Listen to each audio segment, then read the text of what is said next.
Olá, boa noite. Está começando o programa Super Conversa, aqui da Rede Super de Televisão. Eu sou Lincoln Portela e estou acompanhado do advogado Dr. Wellington Silveira. E claro, é sempre um prazer muito grande ter você conosco. Hoje falaremos sobre participação regional popular, deixando claro que não estamos ao vivo, não temos espaço hoje para perguntas de telespectadores. Para participar do debate, convidamos Marcelo de Camargos Pereira. Ele é coordenador de atendimento regional Nordeste em Belo Horizonte, graduado em Engenharia Civil pela UFMG e especialista em gestão empresarial pela FGV. Atua na Prefeitura de Belo Horizonte desde 1999. É engenheiro concursado da Urbel, com vasta experiência em áreas de mitigação de riscos e manutenção, principalmente em vilas e aglomerados. E participando conosco ali, sentadinho no banco ali, porque ele é um pouco do pai da criança, o Daniel Assis, que está ali conosco, não podia deixar de ressaltar a presença dele, né, Daniel? Hoje não está com o cabelinho penteado, que a Lu penteia, que você fica bonitinho. Depois eu vou pedir para ela fazer isso, você chegar em casa bem bonito, né? Doutor Marcelo, muito obrigado por sua participação conosco, uma boa noite. Boa noite, deputado Lincoln, boa noite, Wellington, meu colega de trabalho. É com muita satisfação que a gente atende a esse convite, com muito orgulho, e estamos aqui à disposição para a gente poder debater um pouco desse tema tão importante, né? Que é falar um pouco dos nossos colegas lá da ponta, que vivem os problemas da cidade, que muitas vezes nos ajudam a gerir, a governar essa cidade tão importante e tão bela como é nossa Belo Horizonte. E hoje eu estou feliz, o deputado você esquece. Okay. Eu estou feliz de estar aqui com dois administradores regionais, né? O da Norte e o da Nordeste, da Prefeitura Municipal de Belo Horizonte. O meu agradecimento ao prefeito Fuad, que permitiu a presença de vocês aqui conosco. Tem que pedir bênção para o chefe, né? Muito obrigado, prefeito Fuad. Não, sobretudo com o Marcelo, que é um servidor muito experiente, tem um acumulado de passagens antigas pela prefeitura. Eu não sei nem se eu tenho dinheiro para pagar a consultoria dele aqui, eu estou preocupado já. Não, mas é por isso que vocês vieram mais ou menos parecidos, com a mesma cor praticamente de camisa. É jogo combinado, esse é uniforme regional, combinado, como é que é? É uma sinalização de abertura, de diálogo, de participação.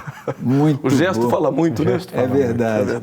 Marcelo, como é que você define a liderança comunitária e principalmente as lideranças comunitárias em Belo Horizonte, que hoje nós temos 60% de lideranças comunitárias nas mãos das mulheres e 40% nas mãos dos homens?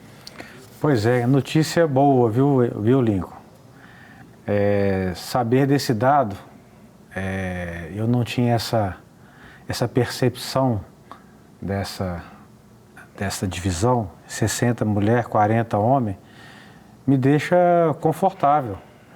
Eu acho que o papel das mulheres, né, na sociedade, ele tem crescido, ele tem se tornado importante, e a gente fica feliz que elas possam cada dia mais, né, poder exercer esse papel importante, que é liderar alguma questão, né, comunitária, no sentido de tentar promover, trazer melhorias para as pessoas que elas ali representam, né, no território, na ponta, né, onde as coisas e os problemas acontecem. Wellington, você que também é regional, as mulheres são mais aguerridas nesse sentido do que os homens? Eu tenho percebido um maior protagonismo das mulheres em todas as áreas. E não é diferente na regional. Eu noto cada vez mais nos conselhos tutelares, nós temos uma presença predominante, no caso da Regional Norte, muito mais mulheres, e mulheres participando em todas as áreas. Agora, existe uma questão que precisa ser tratada por nós, em certa medida, com clareza. As mulheres poderiam participar mais, né? Ainda há uma ausência da mulher em muitos espaços. Na política é um lugar em que a mulher poderia participar mais e participa com um percentual muito aquém do desejável. Em outras sociedades nós temos uma participação melhor. Me surpreende, inclusive, a informação de que em Belo Horizonte nós temos esse percentual de 60% de mulheres, o que me deixa feliz com essa informação. Exatamente. As mulheres sempre predominam, né? A gente espera que isso permaneça, né, Lincoln? É verdade, é verdade. A gente gostaria muito que isso se consolidasse e que isso venha a se tornar cada vez mais realidade, principalmente na política. Eu acho que a gente tem uma carência grande, o Wellington falou muito bem, né, Wellington? Na política ainda a gente sente um pouco de falta da participação das mulheres, né, de maneira efetiva, né? Acho Agora, isso importante. Como é que você, Marcelo, define a questão de uma liderança comunitária e a atuação dela, em quais áreas, a importância dessa liderança comunitária? Bom, a liderança comunitária, ela se torna uma liderança comunitária com o passar do tempo. Ela não nasce uma liderança comunitária, né? Liderança é uma palavra que você se torna, você não compra, né? Não existe uma regra básica para dizer eu vou me tornar uma liderança ou um líder comunitário. Então as pessoas se identificam, né, primeiramente com uma vontade muito grande de ajudar o outro. As pessoas precisam ter esse interesse dentro da sua característica, né? Eu quero ajudar, eu preciso contribuir para uma finalidade qualquer, né? Eu quero trazer uma unidade de saúde para o meu bairro, eu quero trazer melhorias para o meu bairro, e para isso eu preciso me organizar, eu preciso buscar as pessoas corretas que vão poder me apoiar nisso. E aí, com o passar do tempo, essa pessoa vai se tornando conhecida, ela vai tendo respeitada, créditos porque ela conquistou de fato aquilo que foi, né, sonhado, idealizado, talvez 5, 6, 7, 8 anos lá atrás. É um processo, né? As pessoas não se tornam líder de uma hora para outra, nem do dia para a noite. Verdade. Wellington, se não me engano, te interrompendo, mas se não me engano, você exerceu um papel de liderança comunitária, parece-me que na área da segurança pública, aos 19 anos de idade. Eu nasci num bairro chamado Bairro Novo Riacho, na cidade de Contagem, onde eu nasci e me criei, e lá eu fui presidente da associação comunitária do bairro aos 19 anos de idade. Lá nós tínhamos o Conselho Comunitário de Segurança Pública, o CONSEP, que é uma ferramenta disseminada em todo o território brasileiro, que ajuda muito na discussão da temática da segurança pública. Então, eu vim desse lugar também, sabe, Marcelo? Então, eu queria exaltar uma coisa que não sei se essa é a sua percepção. Belo Horizonte é uma cidade, Lincoln, que ela fomentou a participação popular ao longo dos anos. Você tem espaços e fóruns de debate, discussão com a participação da sociedade, vários conselhos em pleno funcionamento, deliberando e discutindo temas muito relevantes da vida da cidade. Você tem o orçamento participativo, que foi uma coisa muito importante que aconteceu em Belo Horizonte e que decidiu sobre temas dos mais variados e coisas muito importantes que impactaram a vida da cidade, impactam até hoje. O Marcelo é um veterano, entende tudo de regional, é um servidor público muito diligente, muito dedicado à causa pública. Queria que você falasse um pouco, Marcelo, da sua experiência, da sua percepção de como é que o papel da participação da sociedade na tomada de decisões na regional e no âmbito da administração pública como um todo, como é que isso favorece a dinâmica do serviço público? Bom, Belo Horizonte, desde 1996, né, na promulgação do primeiro plano diretor, ele já, né, colocou ali alguns instrumentos, né, de participação, de tomada de decisões, né? O Wellington falou muito bem, nós temos ali vários instrumentos de participação e de tomada de decisões junto aos conselhos de participação popular, né? Às vezes outros conselhos com participação da parte técnica, conjugado com a participação da sociedade civil, né? A gente tem os conselhos de política urbana, que é o conselho da cidade que discute as grandes intervenções urbanas na cidade, né, com a participação e acompanhamento da sociedade civil, né? Ao mesmo tempo, nós temos aqueles conselhos locais de saúde, o conselho local de assistência social, o conselho, né, regional de transporte e trânsito, né, e os membros e delegados da Conforça que acompanham as obras do orçamento participativo. Isso fez com que Belo Horizonte se consolidasse como uma cidade cuja fama, né, é de uma cidade onde a participação popular ela se consolidou. Por isso, né, a importância dessas pessoas, né, na construção né, do nossa Belo Horizonte. Quais as principais habilidades e qualidades que um conselheiro ou uma conselheira tutelar pode ter? Não, aí já não é conselho tutelar, é um conselheiro comunitário, né? Eu já falei de conselho tutelar no programa passado, então ficou. Mas um conselheiro comunitário, qual a principal habilidade dele? A principal característica dele? Também serve para o conselheiro tutelar, Sim, também, claro. Exatamente. Né? Eu acredito que a principal qualidade que essa pessoa precisa ter é a vontade de querer colaborar para aquele objetivo. Obviamente que alguns focam em determinado setor. A gente tem conselheiros locais tradicionais na luta da saúde, do SUS, temos conselheiros locais que se especializam na luta da assistência, do transporte e trânsito, e tem conselheiros locais que militam em várias áreas da cidade. Então, acho que o principal foco dessas pessoas é a capacidade de poder dialogar com o poder público e com a comunidade onde eles estão e mostrar para eles que ele está ali, no sentido de contribuir, né, para que juntos, né, sociedade, poder público, chegarem no objetivo que eles mais querem, né? Estar na regional, ou seja, dialogar com o munícipe lá na ponta, que nem sempre quem está no nível central consegue, às vezes, fazer permite, às vezes, o regional ter uma percepção da cidade, porque existem várias cidades dentro da mesma cidade. O munícipe que vive na região Nordeste certamente não tem as mesmas percepções de cidade e necessidades que tem o da Centro-Sul, do Barreiro, porque a cidade, num universo de 2,5 milhões de habitantes, existem várias cidades dentro dessa mesma cidade, como diz. Agora me diga uma coisa, assim, da sua percepção como Belo Horizontino, como servidor público e, obviamente, como alguém que está lá na regional, existem muitas demandas. Belo Horizonte, como qualquer outra metrópole, como qualquer outra grande cidade, tem um conjunto de problemas e um conjunto de necessidades dos mais variados.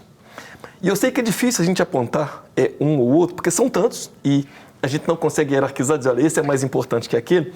Mas eu queria que você, assim, a partir da sua percepção, pudesse nos dizer assim, o que você entende que são as principais necessidades do momento contemporâneo? O que a sua percepção te indica que são os principais problemas da cidade que precisam ser resolvidos e, sobretudo, aqueles que precisam ser resolvidos com a participação da sociedade? Wellington, lá na Nordeste, eu acredito que você também, lá na Norte, você se depara com problemas diversos, alguns nos chamam mais atenção. Eu vou citar um exemplo aqui hoje de uma região grande da Nordeste, que é o bairro Jardim Vitória. É uma área de expansão populacional. E na hora que você tem essa expansão populacional, você pressiona os diversos serviços públicos da região. Então, nós estamos com o serviço de saúde pressionado, o sistema de transporte lá está muito pressionado, lá existe uma demanda, né, muito grande no CRAS, Vila Maria. Então, eu acredito que essa região da Nordeste tem esse perfil, é saúde, assistência e o transporte coletivo. Quando você vai para a rua Alberto Sintra, na região do bairro União, Cidade Nova, nós temos muita demanda por reclamações de poluição sonora. Nós precisamos conciliar os interesses da iniciativa privada aos interesses da tranquilidade do cidadão que ali reside. Então, ali é um problema diferente. As pessoas convivem bem, né? Tem ali a sua moradia digna, são bairros bem estruturados, mas às vezes tem um conflito ali com aquela confusão que acaba acontecendo em determinados momentos na rua Alberto Sintra, que é uma região muito adensada de serviços de bares, cultura e etc. Então a gente acaba nos deparando com problemas bem diferentes, mas que incomodam, né? É muito som, inclusive, né? Um dia desse eu procurava um restaurante ali, eu precisava comer alguma coisa, falei, eu vou procurar um restaurante que não tenha som, tranquilo. Aí procurei, olhei assim o jeitinho do restaurante, entrei, tranquilo. Só que eu percebi que o caixa estava com aquele aparelho aqui nos ouvidos, né? Mas deve estar ouvindo rádio, ou algum som, alguma coisa. De repente, o bar ao lado, o restaurante ao lado, meu filho me abriu uma caixa de som numa altura, eu entendi por que o caixa do restaurante de casa estava, comi rapidinho e vim embora. É difícil administrar isso aí, né? Como é que você vai tratar com a poluição sonora numa área, Wellington, que tem ali não sei quantos bares e restaurantes ali? Como é que você vai tratar essa poluição sonora? E quem mora ali naquela região sofre, hein? Muito, Lincoln. Alberto Sintra, ela tem passado, não tem jeito de tratar aquilo se não ser dialogando tanto com os proprietários de bares quanto com a comunidade. A gente sempre faz reuniões convocando os proprietários de bares sempre que um indicativo nos chama a atenção, que é o número de abertura de chamados de reclamação de poluição sonora. Quando esse indicativo atinge um certo patamar, imediatamente a gente dispara uma convocação e chama eles lá na regional para a gente poder trocar ideia e amenizar isso. E amenizar, né? E dizer para eles do que tem chegado para a gente. Aquilo que foi pactuado entre nós, que é fechar a tal hora, eles não são obrigados a fechar a tal hora. Nós conseguimos pactuar o horário de fechamento no Alberto Sintra. Então a gente precisa manter a conversa. A sociedade do entorno do Alberto Sintra também nos convoca sempre que as coisas se extrapolam. A gente é chamado, a gente reserva ali o Hotel Ímpar, tem um hotel ali na Alberto Sintra que sempre nos cede gentilmente o espaço. Lá a gente consegue nos reunir com a associação de moradores e ali também a gente escuta todas as reclamações possíveis, quem são os bares que têm rotineiramente, né, trazido problemas sonoros. Ali é uma disputa de quem coloca som mais alto. Agora eu quero fazer uma pergunta para os dois. Apesar de você estar ancorando comigo, estou te perguntando também, claro, porque você é regional. Vocês têm quantos moradores na regional Nordeste? Quantos bairros e quantos moradores, a população ali? A Nordeste, ela tem em torno, aí eu vou te falar um número porque tem algumas vilas que ainda não são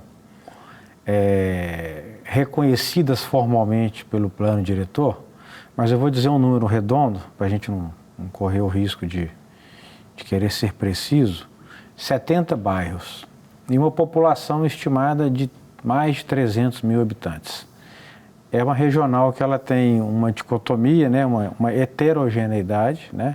Você tem bairros em boa situação, bairros bons, bairros bem estruturados, cuja demanda são essas, né? Poluição sonora, poda de árvore, e outros bairros que precisam de uma atenção maior da gente, né, Wellington? Sim, sem dúvida. A gente está lá para poder atender essas pessoas também, nas demandas muito específicas dele, que eu falei um pouco atrás, que é mais o atendimento ao posto de saúde, a alguma política de assistência, né, ao transporte coletivo, um tema tão discutido hoje na cidade, né? Nós temos uma linha lá do Capitão Eduardo, Wellington, eles precisam perpassar pela 381. Isso é antigo, né? Para chegar ao bairro, e as pessoas perdem, né, 2 horas para ir, 2 horas para voltar do seu dia dentro de um ônibus. Sofrido, né? Não é fácil, essas pessoas sofrem muito e a gente precisa tentar encontrar uma solução. É verdade. Na Norte, Wellington, como é que Na Norte, na mesma toada do Marcelo, nós temos 42 bairros na região Norte, esse é um dado preciso, mas um dado que pode sofrer variação é no que concerne a questão da população. Nós temos algo em torno de 295 mil habitantes. Vocês encostam um pouco em Venda Nova também, né? Nós estamos ali no limite com Venda Nova. Eu até falei com o Marcelo que a partir de agora vai ter exigência de visto para o pessoal da Nordeste entrar na Norte. Estou acertando com ele que nós estamos resolvendo isso aqui na diplomacia. Mas eu queria dizer uma coisa, brincadeiras à parte, mas eu queria dizer uma coisa que o Marcelo trouxe uma informação. E Lincoln, por certo, não é todo mundo que sabe disso. Mas aquele que está lá na ponta, o regional, aquele que coordena a regional, no caso, o Marcelo a Nordeste e eu a Norte, nesse momento, nós temos outros 7 colegas que desempenham esse papel. O regional ele é essencialmente um mediador de conflitos. Porque numa cidade com tantas dimensões e com tanta complexidade, a cidade é do munícipe, aquele que tem a sua casa, que comprou por ela, que paga impostos na cidade, mas ela é também do dono do bar, do dono do restaurante, daquele que exerce qualquer atividade econômica. Entretanto, aquele que exerce uma atividade econômica, e é importante que se diga, não é possível você ter uma atividade econômica, qualquer que seja ela, que não gere nenhum impacto. Toda atividade econômica ela é potencialmente passível de gerar algum grau de impacto, maior ou menor, mas não pode haver um extrapolamento desse impacto de modo que você viole outros direitos e você crie problemas. E aí que entra, não raras vezes, o regional para poder harmonizar essas relações, porque às vezes nós, lá na Norte, Marcelo, nós temos um problema com descarte irregular de resíduo, né? Isso não é uma coisa incomum. Quem passa ali pela via sanatória às vezes percebe um cenário de guerra ali, uma deposição. E isso tem aumentado na cidade inteira, né? Isso tem aumentado na cidade inteira porque aumentou muito a população das pessoas que estão em situação de rua. Então, eu estive lá no COP vendo, nós temos pelo menos 5.700 pessoas cadastradas. E as pessoas pensam assim, mas são noiados, são assim. Mas a realidade é que a maior parte dessas pessoas trabalham com reciclagem, carregando fardos aqui nas costas para poderem ganhar o dinheiro delas. Muita gente fala, mas está gastando com isso, com aquilo. O dinheiro que eu ganho é um problema meu, que eu gasto, né? Então, aquele trabalhador ou aquela pessoa que escolheu aquele estilo de vida, por uma série de circunstâncias, ela tem o direito de fazer o trabalho dela. Aí é que as regionais... Esse é um dos desafios também, porque a cidade também é desse cidadão. Né? Exatamente. A cidade é de todos, né? Isso é claro.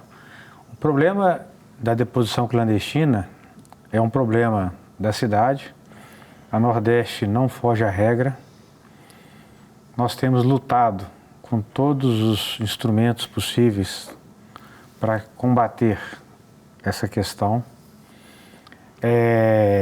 Nós temos um GT, acredito que na Norte o Wellington também tenha esse local de discussão entre a regional, a manutenção, a SLU e a fiscalização, para a gente poder discutir todos os pontos que são prioridade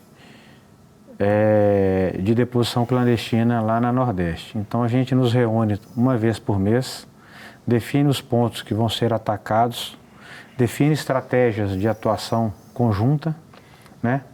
E tenta resolver aquele ponto de deposição clandestina.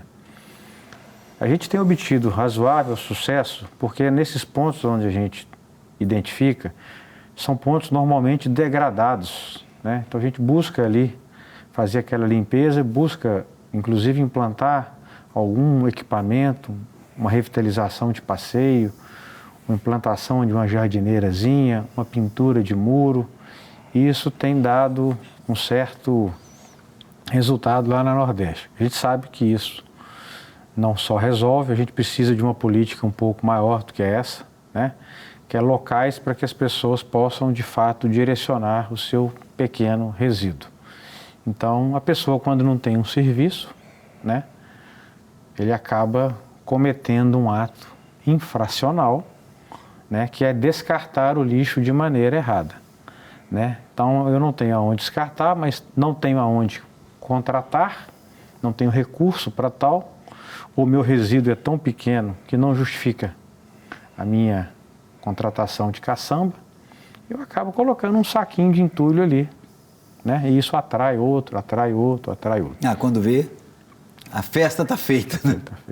Complicado. Exatamente. Nós já estamos encerrando o nosso programa, 1 minuto para encerrar. Wellington, muito obrigado pela participação. Eu quem agradeço. Parabéns ao trabalho lá, né? Quer deixar alguma palavra nesse sentido? Queria deixar assim, essa mensagem das minhas impressões, de que quanto mais o indivíduo participa, mais os seus laços de pertencimento com o território são reforçados. Então, assim, no que concerne as pessoas da região norte, por certo não deve ser diferente lá no Nordeste, é muito desejável que as pessoas continuem participando, né, Marcelo? Exatamente, Wellington. A gente precisa fortalecer esses laços cada vez mais. É através desse fortalecimento que a gente vai adquirir a confiança das pessoas, porque a gente precisa, junto com o poder público, né, entender esses problemas, né, e tentar ser o intermediário, né, dessas pessoas junto ao poder público, né? Eu acho que o papel nosso é esse de mediador, né, e de também tentar, junto ao poder público, buscar as soluções cabíveis para cada problema. É verdade. Marcelo, muito obrigado por sua participação, que Deus dirija os seus caminhos lá e que você possa seguir adiante com muita força e competência, viu? Parabéns pelo trabalho. Obrigado, Lincoln. Obrigado, Wellington, pela oportunidade de poder, né, participar desse programa. E a gente torce para que as nossas lideranças se tornem nossos parceiros cada vez maior, se capacitem cada vez mais para poder nos ajudar a encontrar soluções que a cidade tanto precisa, né? É verdade. Obrigado. Wellington, muito obrigado por ancorar e também ser alguém que responde pela Norte. Obrigado pela participação. Recomendações ali que está lá em casa descansando, né? Levarei. Bem, para você que participou do nosso programa Super Conversa, muito obrigado. A municipalidade é muito importante, por isso que nós estamos trabalhando aqui hoje. Você nasce no município, cresce no município e morre no município. Tenha juízo com o seu município e com a sua regional. Muito obrigado, querendo Deus, estaremos aqui na próxima semana. Grande abraço, até lá.